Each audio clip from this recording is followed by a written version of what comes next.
नमस्कार दोस्तों, स्वागत है आप सभी का हमारे छोटे से परिवार रेलवे एग्जाम्स गुरुकुल में। जैसे कि आप विजुअल्स देख रहे होंगे, समझ गए होंगे कि अगर मैं आज इस चीज पर चर्चा ना करूं तो सोचिए किस चीज पर चर्चा करूं। ठीक है, थोड़ा सा पढ़ाई को साइड में रख देते हैं, इस चीज पर चर्चा करना आज बहुत जरूरी है। सारे घटनाक्रम पर लाइन से चर्चा करेंगे, जो रात 12 बजे से लेके अभी शाम 8-9 बजे तक जो भी चीजें घटित हुई हैं उन सभी चीजों पर लाइन से चर्चा करूंगा। साथ साथ में ये भी बताऊंगा, है ना, हर एक पॉइंट, मतलब जो भी पॉइंट मैं यहाँ पर डिस्कस करूंगा, हो सकता है आप सुन चुके हो सकता है उस पॉइंट का लेकिन पीछे का लॉजिक क्या हो ये आपको ना पता हो, तो सारी चीजें आपको ध्यान से सुनना है।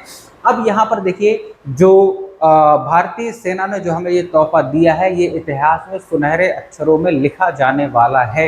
इस चीज को ध्यान में रखिए, ठीक है ना। अब देखिए, जो ऑपरेशन सिंदूर लॉन्च किया गया है, नाम क्यों रखा गया, ये सारी चर्चाएं आप शुरू सुबह से टीवी में सुन रहे होंगे, ठीक है। तो उन सभी चीजों पे मैं डिस्कस नहीं करूंगा, वो यहाँ पर खाली वो इंपॉर्टेंट पॉइंट्स पे डिस्कस करूंगा, है ना, जो आपके लिए भी इंपॉर्टेंट है। ये जानना भी इंपॉर्टेंट है कि ये स्ट्राइक किन किन मामलों में बहुत ज्यादा इंपॉर्टेंट है भारत के लिए।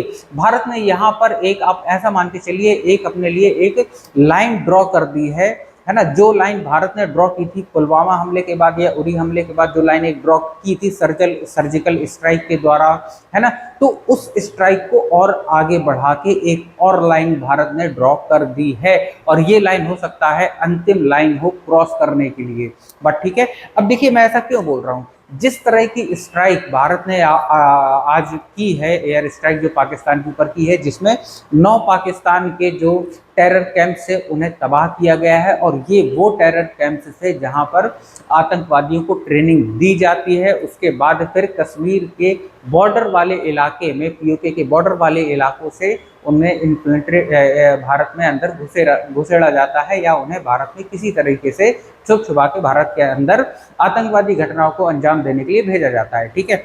अब देखिए इंपॉर्टेंस क्या है इसकी। इस तरह की स्ट्राइक अभी तक के इतिहास में, ये विजुअल्स आप देखते जा रहे होंगे साथ साथ में, ठीक है।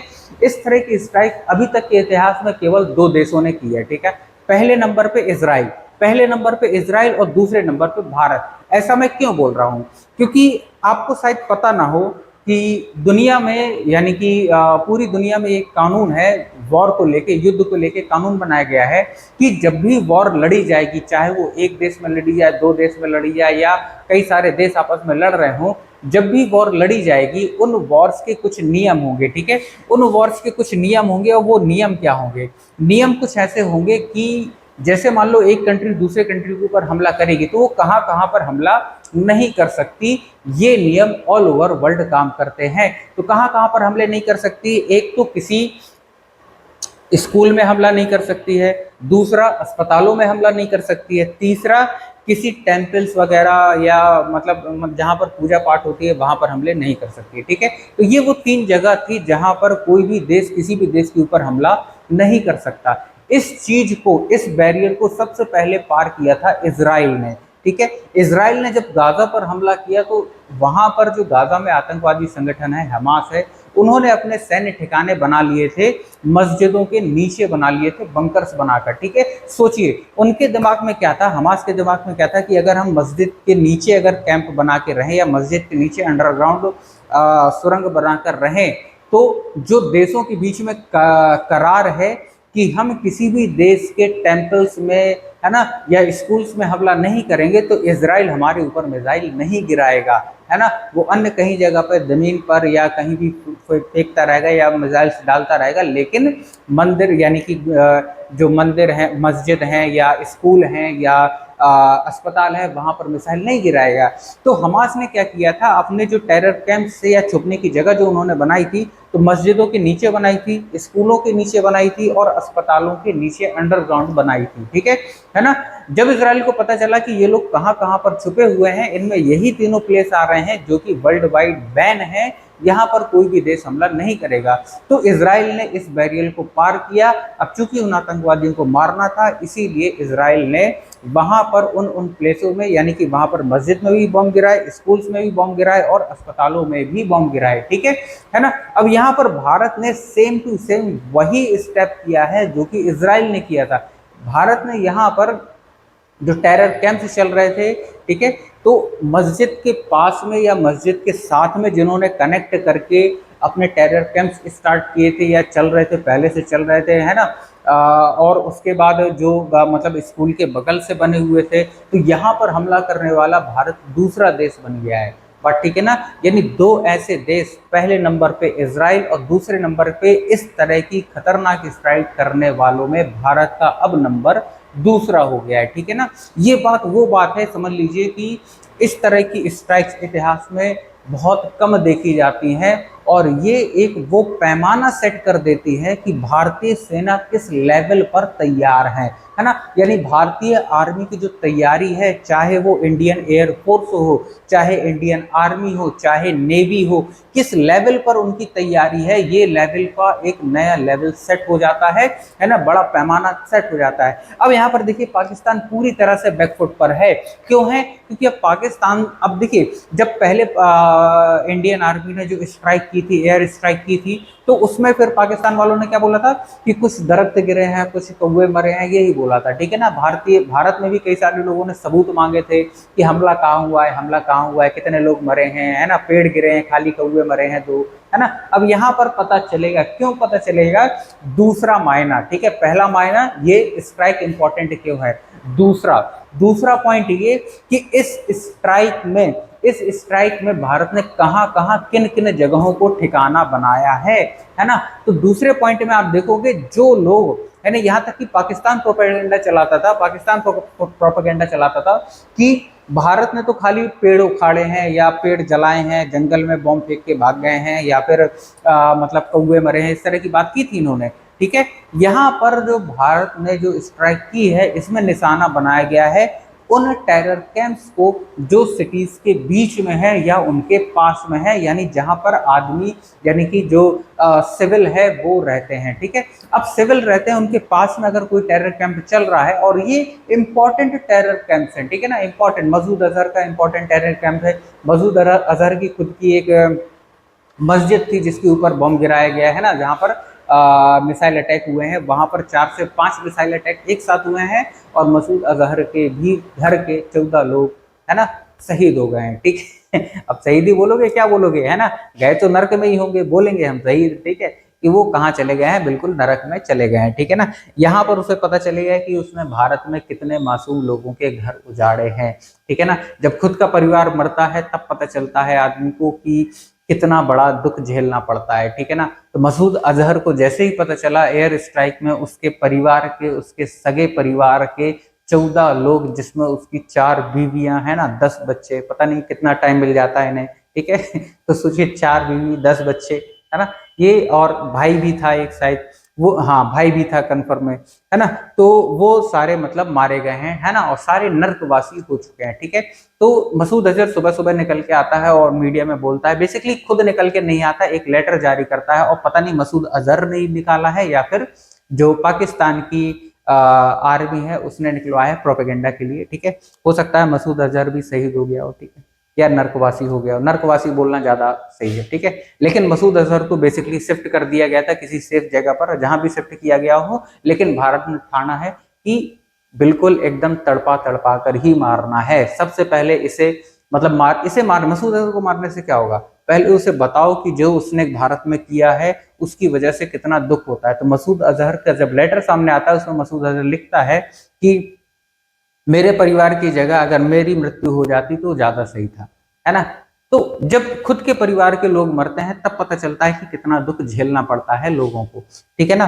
तो फिर अब देखिए यहाँ पर अब जब मस्जिद पर बम गिरा, ठीक है, आसपास के लोगों ने या वहां पर जो आतंकवादी बच गए थे, या जो मतलब कुछ लोग जो बच गए थे, आसपास के पड़ोसी वगैरह भी इकट्ठा हुए कि कहाँ पे बम गिरा, कहाँ, मतलब 4-5 बम गिरना, ठीक है। और मुझे नहीं लगता कि खाली 4-5 बम गिरे होंगे, ठीक है। जिस हिसाब के विजुअल्स आप देख रहे होंगे, या ये तो छोटे विजुअल्स हैं जो रात के समय के, जो दिन में जो फोटोस आई हैं, है ना, वो विजुअल्स अगर आप देखोगे तो बिल्कुल एकदम बिल्डिंग चकनाचूर हो गई है ना। तो खाली 2-4-5 मिसाइलों से इतनी बड़ी बिल्डिंग, क्योंकि बहुत बड़ा मदरसा वो चलाता था, बहुत बड़ा टेरर कैंप था, ठीक है, कम से कम वहां पे 10-12 मिसाइल से पड़ी होगी, लेकिन बताने के लिए क्या जाता है, 4-5 तुम्हारी है, कोई दिक्कत नहीं है, ठीक है।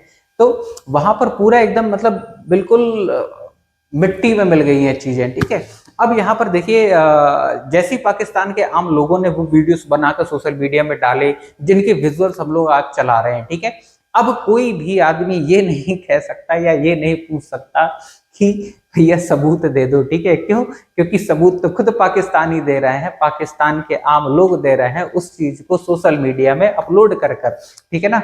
अब उसके बाद वहां की जो मीडिया है, बेसिकली मीडिया तो वैसे ही कठपुतली है ना।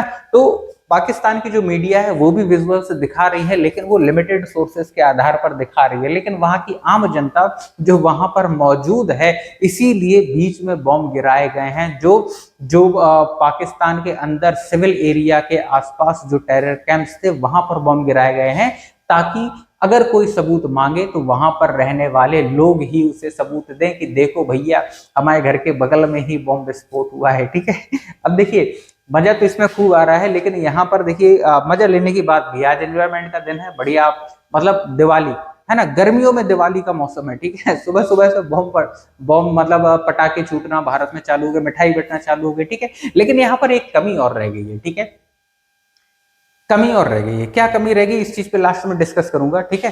थोड़ा सा और यहाँ पर, ठीक है। तो जहां जहां 9 मतलब टोटल 9 टारगेट इन्होंने सेट किए थे और टोटल 24 मिसाइल्स फायर की गई हैं यहाँ से, भारत मतलब भारतीय एयरफोर्स की तरफ से 24 मिसाइल्स फायर की गई। अब इसमें सुकोई भी शामिल हो सकता है, ठीक है।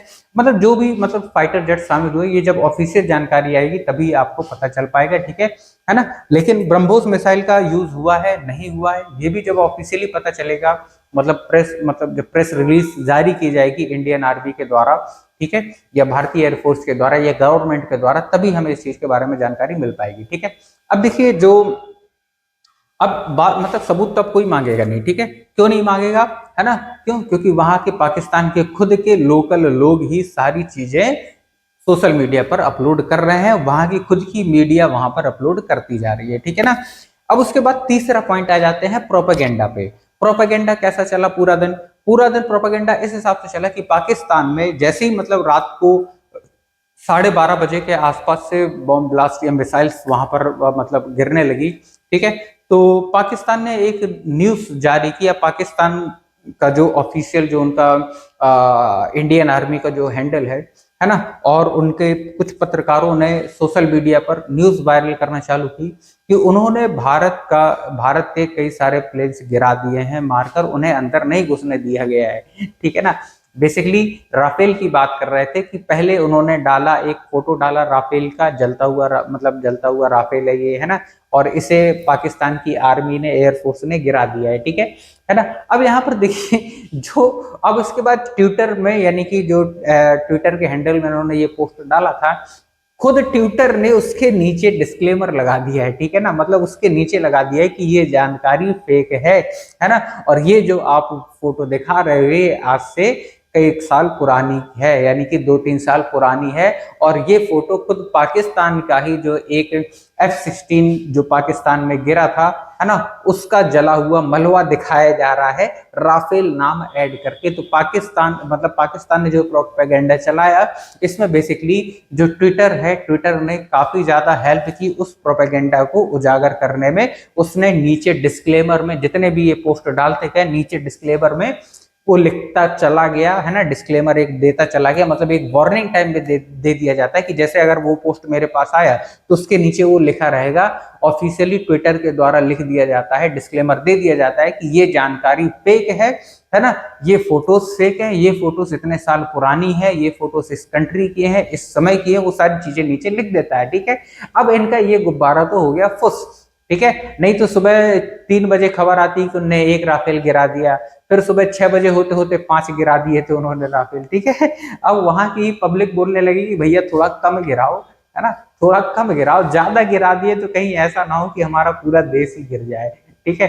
तो यहाँ पर ये चीज भी है ना। तो इस तरह की अब बेसिकली मतलब कोई भी प्लेन मतलब पाकिस्तान के जो इंटरनेशनल बॉर्डर है उसके अंदर गए ही नहीं, ठीक है, क्योंकि हमारे पास लंबी दूरी तक मार करने वाली मिसाइल सिस्टम्स भी हैं, एयरफोर्स के पास इतनी पावर भी है कि वो कम से कम 300-400 किलोमीटर तक 300 350 किलोमीटर तक तो आराम से, बिल्कुल मतलब पिन गाइडेड मिसाइल्स जिसे बोलते हैं कि निशाना 1 इंच यहाँ से वहां नहीं होता है ना, इस तरह से निशाना लगाने वाली मिसाइल्स हैं, तो उन्हें पाकिस्तान के अंदर जाने की जरूरत ही नहीं है। यहाँ तक कि मतलब आप ये चाहो अगर यहाँ से बैठे बैठे लाहौर पे निशाना लगाना है तो उन्हें भी पाकिस्तान के अंदर जाने की जरूरत नहीं है। मतलब राजस्थान के ऊपर से फ्लाई करते हुए सीधा लाहौर उड़ाया जा सकता है, आप ऐसा समझ लो। यानी कि पाकिस्तान की इंटरनेशनल बाउंड्री क्रॉस करने की इंडियन एयरफोर्स को जरूरत नहीं है, ठीक है ना। तो ये प्रोपेगेंडा इनका यहाँ पर फ्लॉप हो जाता है। अब बात करते हैं तीसरी चीज पर। तीसरी चीज पर क्या बात करते हैं, देखिए पिछली बार जो भारत ने एयर स्ट्राइक की थी, है ना, तो भारत का पैर पाकिस्तान की गर्दन पर था, है ना। लेकिन होता क्या है कि अगले दिन पाकिस्तान एक छोटी सी स्ट्राइक करता है, भारत की सीमा पर अंदर आके तुरंत चला जाता है ना, जिसमें अभिनंदन का जो अभिनंदन मतलब उसमें पकड़े जाते हैं और उसके बाद फिर वापस लाने का प्रोसेस ही है सारा कुछ, जिसमें पाकिस्तान का एक F-16 मतलब निपट जाता है, खत्म हो जाता है, ठीक है। अब यहाँ पर होता क्या है कि जो पिछली बार जो स्ट्राइक हुई थी उसमें भारत जो अपना पैर पाकिस्तान की गर्दन पर रख चुका था उसे उठा लेता है, जिसकी वजह से अगले दिन से ही सीज फायर उल्लंघन होना चालू हो जाते हैं, है ना, LOC पर, ठीक है। और उसके बाद से ही आतंकवादी घटनाएं लाइन से चालू होती हैं, एक एक दो दो करके आदमी मरना चालू हो जाते हैं। उसके बाद पहलगाम में ये एक बड़ा हमला 1.5-2 साल बाद हो जाता है, ठीक है। अब यहाँ पर अगर मेरी माने तो अभी भी अब जो स्ट्राइक की है ना, एयरफोर्स ने जो स्ट्राइक की है, ये खाली एयरफोर्स की स्ट्राइक नहीं है ना, इसमें तीनों भारतीय सेनाओं के तीनों ग्रुप्स का एक मिला जुला कंबाइंड अटैक था ये, ठीक है। तो यहाँ पर आप देखोगे कि अभी भी, है ना, अभी जो स्ट्राइक की हुई है भारत का पैर पाकिस्तान की गर्दन पर है, और मेरी सलाह रहेगी कि ये पैर नहीं हटना चाहिए, अपना दबाव पाकिस्तान पर और बढ़ाते चले जाना है। इसका मतलब ये नहीं है कि अगली स्ट्राइक ऐसा नहीं है। इसका मतलब है कि पाकिस्तान पर दबाव किसी भी हालत में कम नहीं होना चाहिए। जैसे ही दबाव पाकिस्तान से हटता है अगले ही दिन से पाकिस्तान की तरफ से सीज फायर उल्लंघन या आतंकवादियों की घुसपैठ चालू हो जाती है, ठीक है ना। पाकिस्तान को पूरी तरह से खत्म और बर्बाद करने का केवल यही एक रास्ता है कि उसके ऊपर लगातार दबाव पर दबाव बनाए रखे, जितना ज्यादा दबाव बनाया जा सकता है, ठीक है। पाकिस्तान, अब देखिए यहाँ पर अब चौथे पॉइंट पे आते हैं। पाकिस्तान अब यहाँ पर तीन जगह से पूरी तरह से घिर गया है, ठीक है। पहला तो आप देखोगे अफगानिस्तान वाले कूट रहे हैं, दूसरा भारत यहाँ से कूट रहा है, एक तो वैसे ही वो कुत्ते की शक्ल वाला बीच में एक देश बन गया पाकिस्तान, पता नहीं क्यों बन गया, ठीक है, बेसिक है ना, उसका आप चित्र देखोगे तो कुत्ते की शक्ल ही नजर आएगी आपको। ऊपर से अफगानिस्तान कूट रहा है, नीचे से भारत कूट रहा है, ठीक है। साथ साथ में बलूचिस्तान से भी हमले हो रहे हैं, उसके पास बलूचिस्तान जो BLA है उसकी तरफ से भी पाकिस्तान आर्मी को टारगेट किया जा रहा है। आज ही की खबर है, जब भारत ने पाकिस्तान के ऊपर स्ट्राइक की, सुबह 6 बजे खबर आती है कि BLA ने पाकिस्तान के 6 या 7 जवानों को मार दिया रहता है, इनकी 2 गाड़ियां उड़ा देते हैं, ठीक है। मतलब ये अब ये दबाव बढ़ता जाएगा पाकिस्तान के ऊपर। एक तरफ से बलूचिस्तान से जो आवाजें उठ रही हैं उसे भी दबाना है, सिंध से जो आवाजें उठ रही हैं उसे भी दबाना है, अफगानिस्तान जो अपना एरिया कब्जा करने के लिए बैठा हुआ है, अफगानिस्तान ने अपनी आर्मी और बढ़ा दी है, या ऐसा कहो कि वो लोग बॉर्डर के और पास आ गए हैं, भारतीय सेना यहाँ से लाते मार ही रही है, ठीक है। बेसिकली पाकिस्तान एक ढोल बन चुका है जो दोनों साइड से बजाया जा रहा है ना। अब देखिए जो पांचवी चीज पे आते हैं, ठीक है। पांचवी चीज क्या? पांचवी चीज ये कि जो पाकिस्तान की तरफ से जब तक एयर स्ट्राइक नहीं हुई थी उनकी तरफ से जो बयान आए थे, कैसे बयान, और बयान भी इतने खतरनाक कि उन्हें बोलने भी मतलब लगता है यार क्या ही बोलो इन पे, है। जैसे पाकिस्तान का एक पत्रकार था पाकिस्तान का एक मंत्री था जिसने बोला कि न्यूक्लियर बम वगैरह की धमकी तो देते रहते हैं। एक जो मंत्री है इनके, उन्होंने बोला कि भारत में इतने परमाणु बम गिराएंगे कि भारत की जमीन में घास का तिनका उगाने की जगह भी नहीं बचेगी, है ना। मारो परमाणु बम, इंतजार कर रहे हैं भैया, मारो, है ना, हम भी देखें कैसे मारते हैं, ठीक है ना। परमाणु बम, अब देखिए परमाणु बम मारने की धमकी तो है इनके पास, लेकिन वो कलेजा नहीं है। जब सुबह सुबह सीज फायर उल्लंघन हुआ पाकिस्तान की तरफ से तो उन्होंने 4-5 सिविलियन कश्मीर में मारे, ठीक है। इसके बाद भारतीय सेना ने जवाब में हैवी फायरिंग चालू कर दी, हैवी फायरिंग चालू कर दी, यहाँ तक कि आर्टिलरी से भी फायरिंग हुई, यानी बॉम्ब वगैरह भी वहां गिराए गए, यानी है ना, तो भी चलाई गई वहां पर, ठीक है। और इसमें कम से कम 9 से 10 क्या 9 या 10 पाकिस्तानी सेना के आदमी जो सिपाही थे वहां पर मारे गए, ठीक है ना। उसके बाद से वो लोग अपना मतलब कैंप छोड़ के वहां से भाग गए। सोचिए, मतलब ये इतनी डरपोक आर्मी है कि अपना मतलब जो इनका कैंप था जहां से ये सीज फायर को उल्लंघन कर रहे थे, जैसे ही हैवी आर्टिलरी वहां से फायर हुई इंडियन आर्मी की तरफ से, ये अपना कैंप छोड़ के ही भाग गए जहां इनके 9-10 आर्मी वाले मरे, ठीक है। तो मतलब इतनी डरपोक आर्मी है ये, तो इनसे क्या ही मतलब बोला जाए, ठीक है। उसके बाद देखो आप, एक और चीज इसमें एक और आदमी ने बोला था कि जो ये क्या बोलते हैं, राम जन्मभूमि में जो राम मंदिर बना है उसे तोड़ के वापस से बाबरी मस्जिद बनाई जाएगी, और इसमें जो पहली ईंट है वो पाकिस्तान का एक आम सिपाही रखेगा और इस पर नमाज पढ़ेगा, मुनीर है ना, मौलाना मुनीर नमाज पढ़ेगा, ठीक है। हाँ, आ जाओ भैया, इसी चीज का इंतजार कर रहे हैं कि पाकिस्तान आर्मी आए तो, क्योंकि भारत, छठवां पॉइंट, भारत का इंतजार अब क्या है ना, भारत की आगे की प्लानिंग क्या है। भारत की आगे की प्लानिंग है कि भैया तुम वहां से कुछ गड़बड़ करो, तो जैसे ही वहां से पाकिस्तान वालों ने कुछ गड़बड़ किया, ये भारत के लोग, भारत की आर्मी राशन पानी लेके इनके ऊपर चढ़ जाना है, ठीक है। वैसे ही पाकिस्तान का बिल्कुल एकदम भट्टा बैठा हुआ है, और जैसे ही पाकिस्तानी एक गलती करता है तो भारत को ऑफिशियली अधिकार मिल जाएगा पाकिस्तान के ऊपर हमला करने का, ठीक है ना।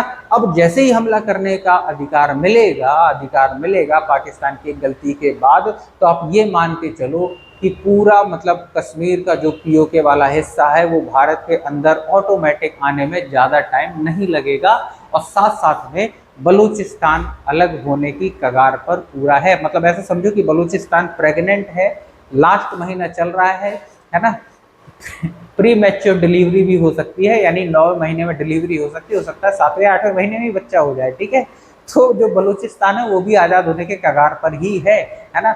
यानी यहाँ से बलूचिस्तान और यहाँ से पीओके पाकिस्तान से ऑलमोस्ट अलग हो जाएंगे, अगर यहाँ पर पाकिस्तान कोई एक ऐसी गलती करता है। और पाकिस्तान की वो गलती क्या होगी, 7वां पॉइंट, पाकिस्तान की गलती क्या हो सकती है। पाकिस्तान ने, अगर मान लीजिए पाकिस्तान दोबारा से रिटेलिएट करता है, अब रिटेलिएट करेगा अगर, ठीक है, अगर उसने भारतीय आर्मी के ऊपर किसी भी बेस पर हमला किया है ना, तो ये वॉर डिक्लेयर हो जाएगा और इंडियन आर्मी राशन पानी लेके चढ़ जाएगी, ठीक है ना। और पाकिस्तान के कम से कम 2 टुकड़े होना तय है। उसके बाद पाकिस्तान के पास और क्या ऑप्शन है, इसलिए पाकिस्तान आर्मी के ऊपर हमला नहीं करेगा। दूसरा ऑप्शन सिविल एरिया में हमला करना है, ठीक है ना, कि आम निहत्थे लोगों को मारो, पता नहीं कैसी आर्मी है, आम निहत्थे लोगों को मारो, मार के निकल जाओ, ठीक है, ये वो करेगी। अगर ये वो करेगी तो यहाँ पर इस बार भी, है ना, इस बार भी इंडियन आर्मी तैयार बैठी कि तुम इस तरह का कोई एक मतलब एक गलती तो करो, है ना। जैसी गलती करोगे और कहीं पर भी भारत के सिविल एरिया में तुमने कोई मिसाइल लॉन्च करी, ठीक है, उसके बाद समझो कि पीओके बलूचिस्तान अलग, ठीक है। तीसरा पाकिस्तान निशाना किसे बना सकता है, किसी भी मतलब किसी भी ऐसे प्लेस को जो भारत के लिए स्ट्रेटेजिकली इंपॉर्टेंट है, या फिर भारत की इकोनॉमी के लिए इंपॉर्टेंट है, या किसी भी लिहाज से भारत के लिए इंपॉर्टेंट है। जैसे कोई मिलिट्री बेस हो सकता है, डैम वगैरह हो सकते हैं, है ना, या न्यूक्लियर प्लांट्स वगैरह हो सकते हैं, कोई भी चीज़ इनमें से इंपॉर्टेंट चीज़ हो सकती है जहां पर वो हमला कर सकता है। यहाँ पर भी करता है तो भी इंडियन आर्मी ताक में बैठी है कि भैया तुम आओ, मिसाइल छोड़ के तो देखो, है ना। 8वां पॉइंट, मिसाइल छोड़ेंगे तो तब जब ये हवा में आ पाएंगे, हवा तक उड़ पाएंगे, पहुंच पाएंगे, इनके प्लेन हवा पर पहुंचेंगे तब। क्यों ऐसा क्यों बोल रहा हूं, क्योंकि F-16 और F-17 जो पाकिस्तान के पास उधार के जहाज हैं चाइना के, है ना, चाइना की टेक्नोलॉजी वाले जहाज हैं, F-16 और F-17, बेसिकली पाकिस्तान के पास जो सबसे अच्छा हथियार है वो है F-17, ठीक है ना। जैसे वो मतलब बहुत ही एकदम बिल्कुल सजा सजू के दिखाते हैं कि देखो F-17 हमारे पास है, इससे खतरनाक विमान नहीं है, ठीक है। आप यकीन नहीं करोगे कि जैसी भारतीय मतलब इंडियन आर्मी ने ये स्ट्राइक की, उसके बाद लगभग अब टाइम वगैरह मैं अभी कुछ यहाँ पर नहीं बताऊंगा, ठीक है, ऐसी खबर है, देखते हैं, अभी न्यूज़ में आ जाएगी थोड़ी देर में तो आपको पता चल जाएगा खुद ब खुद, ठीक है। होता क्या है कि एक ड्रिल, जैसे एक ड्रिल होती है ना कि ड्रिल करने के लिए प्लेन्स को उड़ाया जाता है, आपस में प्रैक्टिस करी जाती है, ठीक है। तो पाकिस्तान ने भी सोचा कि हम भी मतलब अब रिटेलिएट करने का टाइम आ गया, भारत ने हमला कर दिया रात को 12:30 बजे के आसपास 9 ठिकानों पर बम ब्लास्ट कर दिया, अब हमारी बारी है, ठीक है। तो यहाँ पर क्या किया पाकिस्तान ने, एक ड्रिल स्टार्ट की अपनी एयरफोर्स के साथ, और एयरफोर्स के 2 प्लेन है ना, F-16 और F-17 हवा में आते हैं, ठीक है। इंडियन मतलब जो भारतीय बॉर्डर है वहां पर हवा में आते हैं, ठीक है। जैसे ही हवा में आते हैं, भारत का जो बॉर्डर है उसे क्रॉस नहीं करते, मतलब भारत की जो एयर सीमा है उसे क्रॉस नहीं करते, लेकिन जैसी हवा में आते हैं भारत के बॉर्डर के पास में ही उन्हें शूट डाउन कर दिया जाता है। किसके द्वारा? भारत की जो होम मेड मिसाइल है, मिसाइल सिस्टम है आकाश के द्वारा। सोचिए, आकाश पर अभी भी परीक्षण किया जा रहा है, लेकिन पाकिस्तान के सबसे अच्छे लड़ाकू विमान F-17 और F-16 जो चाइना के भी टॉप मोस्ट लड़ाकू विमान हैं, उन्हें भारत के द्वारा बनाए गए मिसाइल डिफेंस सिस्टम यानी आकाश के द्वारा, है ना, उन्हें ध्वस्त कर दिया जाता है। और मतलब ये खबर आपको थोड़ी देर में मिल जाएगी, इसके मतलब कब हुआ, कितने समय हुआ, ये अभी बताना सही नहीं है, ठीक है। जैसे ये मतलब ऑफिशियली बता दिया जाता है तब ये चीज आपके सामने आ जाएगी, ठीक है ना। तो सोचिए, अब पाकिस्तान के लड़ाकू विमान हवा में जाने को ही डर रहे हैं कि भैया इंडियन बाउंड्री के पास में हम हवा में कैसे उड़े हैं, है ना, क्योंकि जैसे ही उड़ेंगे वहां से एक आकाश का फायर आएगा और यहाँ पर प्लेन हमारा राख, ठीक है। अब देखिए, काफी सारी चीजें आपने बता दी, 7 पॉइंट आपके साथ डिस्कस कर लिया, यानी कि सुबह से लेके अभी तक जो भी चीज हुआ है, जो भी माहौल बना है, भारत में भी माहौल बहुत अच्छा है, सब लोग आपस में मतलब अब ये आपको एक चीज ध्यान रखना है कि वॉर के टाइम पर अगर ये वॉर आगे बढ़ती है ना, तो यहाँ पर कई सारी इंपॉर्टेंट चीजें हो जाती हैं जिनमें आम लोगों का यानी कि हमारा और आपका सिविलियंस का रोल काफ़ी ज़्यादा बढ़ जाता है ना। हमें इस बात के लिए भी तैयार रहना होगा कि अगर वॉर आगे जाती है, पाकिस्तान कोई गलती करता है, उसके ऊपर भारत उसके ऊपर चढ़ाई करता है, जो कि अगर पाकिस्तान ने कोई गलती की तो भारत उसके ऊपर चढ़ाई करेगा ही करेगा। और इस बार अगर चढ़ाई करी तो पीओके भारत के अंदर और बलूचिस्तान एक अलग देश ये बनना तय है, ठीक है। तो यहाँ पर इस कंडीशन में भारत के लोगों की जो जिम्मेदारी है वो बढ़ जाती है, ठीक है, बढ़ जाती है। वो किसी के बहकावे में ना आए। कोई भी न्यूज़ जो न्यूज़ चैनल्स में चल रही है या सोशल मीडिया पर कहीं चल रही है, ट्विटर हो या कहीं पर भी हो, उस पर आंख मूंद कर भरोसा करना सही नहीं है, ठीक है। क्यों? क्योंकि पाकिस्तान की आर्मी तो डरपोक है, उन्हें केवल लड़ना आता है। तो न्यूज़ के द्वारा या गलतफहमी फैलाकर या फेक अकाउंट्स बनाकर उनके द्वारा गलत न्यूज़ प्रचार कर कर ही वो अपना मतलब प्रोपेगेंडा चलाते रहते हैं, ठीक है। तो इन चीज़ों में आपको नहीं फंसना है। गवर्नमेंट का सपोर्ट देते हुए भारतीय सेना का सपोर्ट देना है, भरोसा रखना है, और भारतीय सेना ने जो आज किया उसके लिए एक सैल्यूट तो बनता है। चलिए फिर मिलते हैं अगली वीडियो में, तब तक के लिए धन्यवाद।